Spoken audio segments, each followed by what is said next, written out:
और वह गवाही यह है कि परमेश्वर ने हमें अनंत जीवन दिया है, और यह जीवन उसके पुत्र में है। जिसके पास पुत्र है उसके पास जीवन है, और जिसके पास परमेश्वर का पुत्र नहीं उसके पास जीवन भी नहीं है। मैंने तुम्हें जो परमेश्वर के पुत्र के नाम पर विश्वास करते हो इसलिए लिखा है कि तुम जानो कि अनंत जीवन तुम्हारा है। और हमें उसके सामने जो साहस होता है वह यह है कि यदि हम उसकी इच्छा के अनुसार कुछ मांगते हैं तो हमारी सुनता है। और जब हम जानते हैं कि जो कुछ हम मांगते हैं वह हमारी सुनता है, तो यह भी जानते हैं कि जो कुछ हमने उससे मांगा वह पाया है।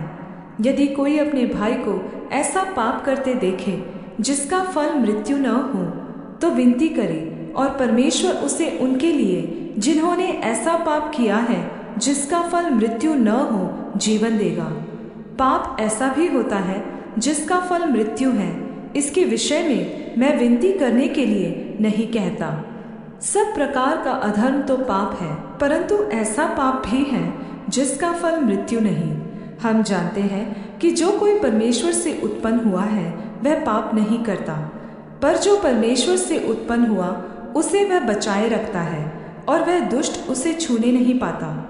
हम जानते हैं कि हम परमेश्वर से हैं, और सारा संसार उस दुष्ट के वश में पड़ा है।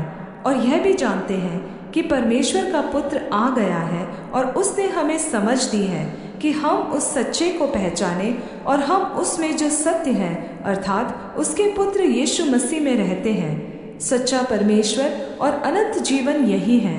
हे बालकों, अपने आप को मूर्तों से बचाए रखो।